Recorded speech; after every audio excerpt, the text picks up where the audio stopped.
早晨，歡迎大家收聽社區透視鏡，我係節目主持耆英會同事黃先生 Ernest。今日咧，我哋想分享嘅一個題目咧，就叫做長者日常保健與舒壓按摩。咁好高興咧，邀請到亞省註冊按摩師羅先生咧上嚟同我哋接受訪問，同埋分享佢日常工作嘅經驗嘅。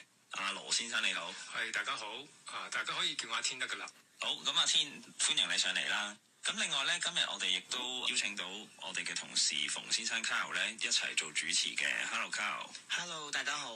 咁歡迎兩位啦。咁阿天啊，你平時咧工作嘅日常係點㗎？即係作為一個按摩師，遇到嘅通常係啲咩客人多啊？平日咧就我翻工之前咧就會先睇自己嗰啲客人嘅預約啦，因為佢哋可以喺網上預約嘅，咁我就可以上網就睇翻啦。咁佢哋亦都會選擇有唔同時間嘅一個嘅治療啦，譬如話60分鐘、75分鐘或者等等啦，同埋佢會選擇係用咩形式嚟到去接受呢個按摩嘅，例如咧舒緩按摩啦，或者係深層組織按摩啊咁樣啦。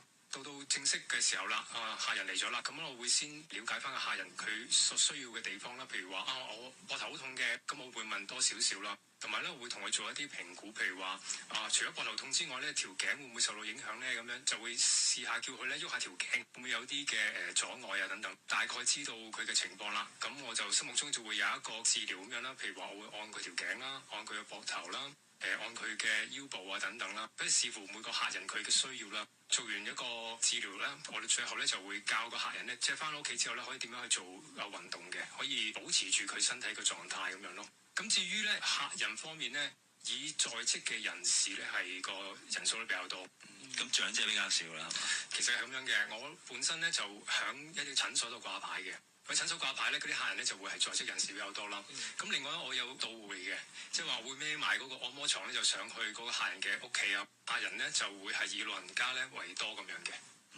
咁其實頭先咁樣聽落咧，按摩都有好多形式㗎嗬。頭先都聽到話舒緩按摩同埋深層按摩咁，其實兩種按摩之間有咩分別嘅咧？舒緩按摩其實咧，我間都會可能提到嘅一個叫做瑞典式嘅按摩啦。咁佢係比較溫和啲嘅。係啦，我諗係適合咧老友記啦，或者從來未接受過按摩嘅，佢想試下按摩係點樣嘅話咧，咁我哋通常就會用呢個即係瑞典式按摩或者叫舒緩按摩啦。目的咧就係令到客人咧就會身心舒服一啲啦咁樣，並且咧會促進呢個血液嘅循環。深層次咧就會譬如話條頸或者係譬如在職人士，佢哋成日都係長時間咧對住個電腦啦，長時間都維持同一個姿勢，咁咧會就令到咧某一啲嘅肌肉咧佢哋就會好硬啊。我諗嗰啲舒緩咧就未必可以針對到佢嗰啲比較繃緊嘅肌肉啦，咁嗰啲咧就需要到深層次。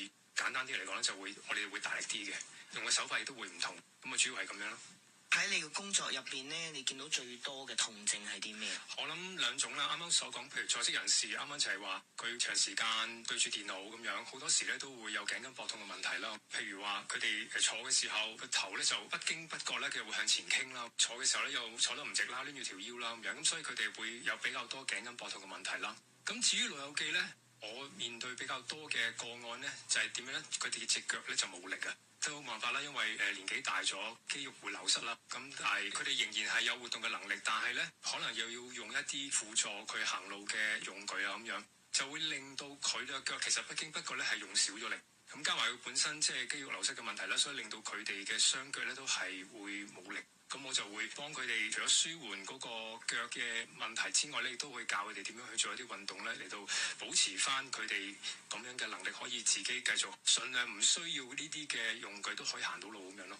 咁聽落通常都係做一啲勞損啊，或者一啲痛症啦。係。其實咩時候應該睇醫生，但係咩時候係需要揾你？其實點樣分呢？咁如果普通勞損嘅話咧，你會發覺痛嘅地方咧係會維持喺某一塊嘅肌肉度嘅。譬如啱啱講嘅例子啦，頸筋膊痛嘅咧，通常就係上斜方肌啦，即係膊頭同個頸連住嗰個肌肉啦，提肩胛肌啦。呢啲嘅肌肉咧就會比較痛、比較硬咁樣嘅。而當我哋做咗按壓、做按摩啊、伸展嘅時候咧，就會有改善嘅。咁呢啲就係普通嘅勞損啦。咁啊，至於咩時候咧，其實呢啲嘅按摩都未必有用咧。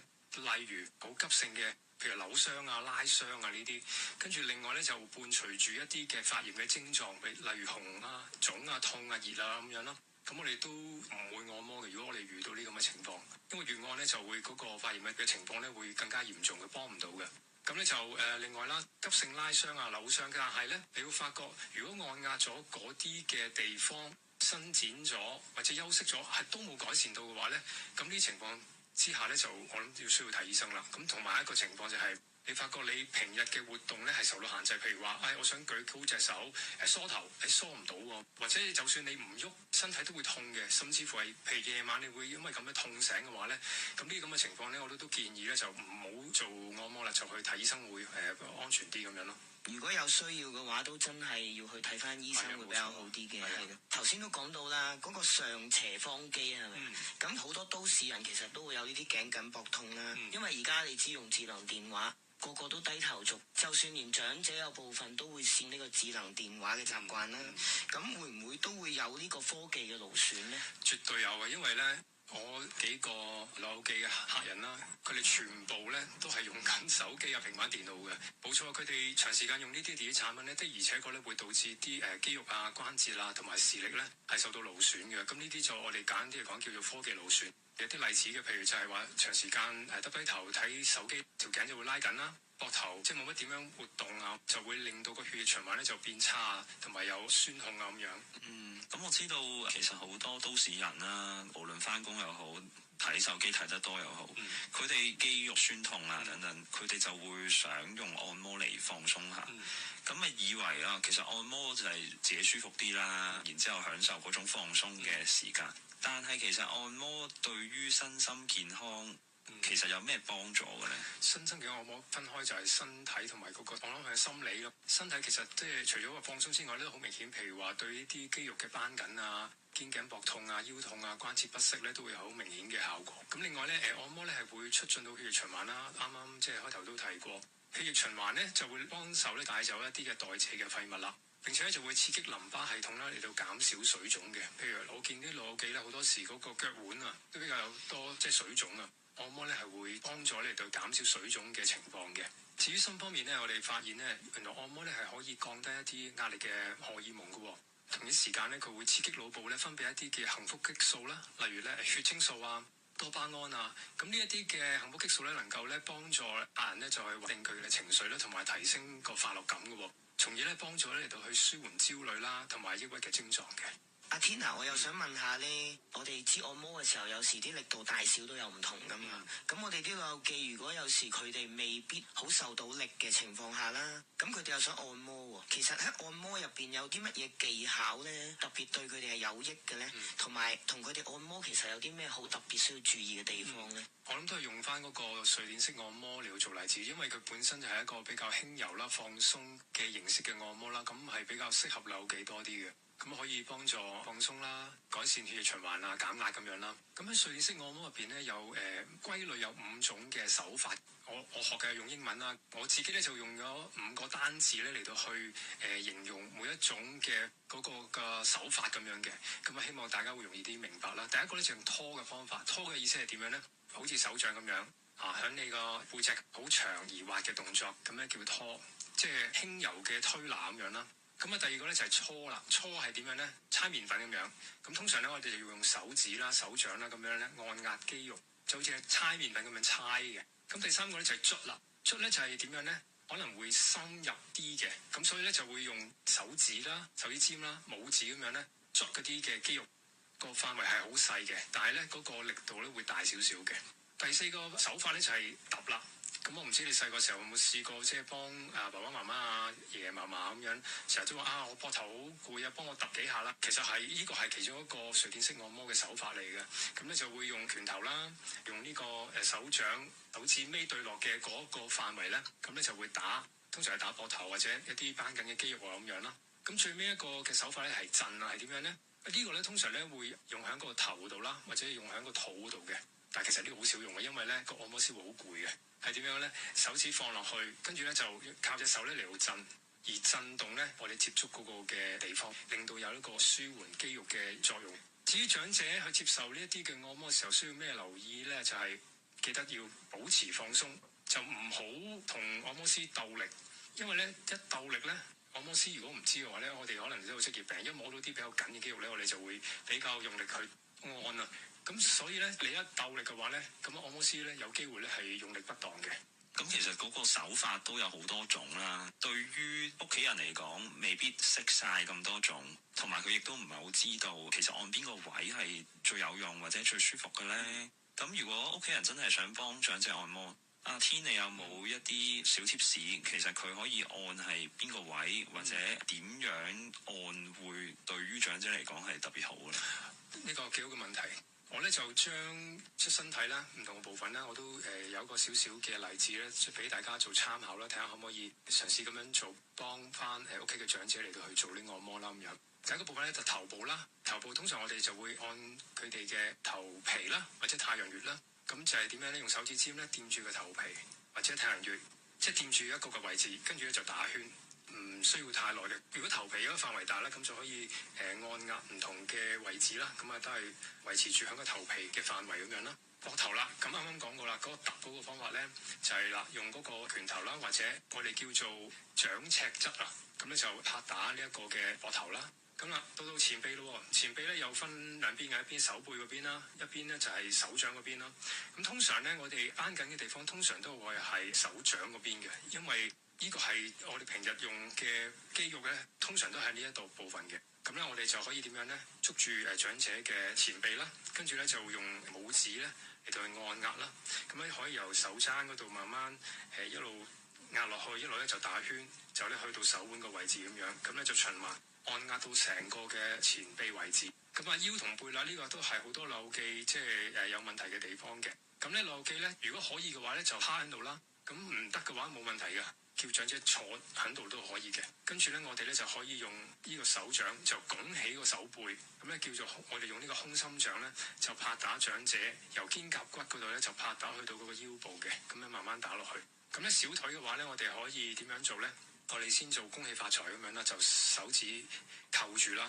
咁但係咧，我哋按壓咧就會用呢個手掌根部嘅地方，跟住咧就夾住長者嘅小腿，跟住咧就一路打圈，一路由上往下咁樣按壓。我哋用咗啱啱嗰個拖啦，同埋呢個搓麵粉嗰個嘅方法啦。腳掌啦，通常咧我哋腳掌咧會有幾個地方會掂到個地板嘅，就會係嗰個叫做腳趾球啊，就係腳趾公對落嘅位置、腳趾尾對落嘅位置，同埋腳踭呢三點咧係一般人咧主力腳板掂到地板嗰三個位置嘅。咁我哋咧就可以用呢個嘅拇指啦，按壓啱啱所講嗰三個地方啦。除咗講緊呢幾個身體部分同埋用咩方法嚟到去按壓啦，我哋有少少嘢咧可以留意嘅，就係話因為扭記咧唔係太受力，我哋就千祈唔好太大力咁樣咧去按壓啦、扭動啊，或者幫長者嚟到去伸展嘅，我哋盡量即係將個危險性咧嚟到減低咁樣咯。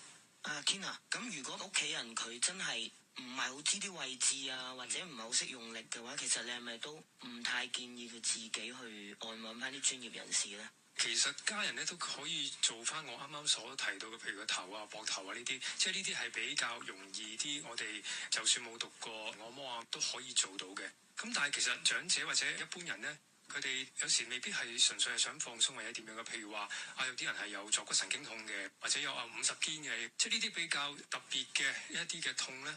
咁我諗我哋家人咧就唔好自己就嚟我試下啦咁樣。咁嘅情況咧，就要揾一啲合資格嘅按摩師咧嚟到去處理咧，會真係穩陣好多咁樣咯。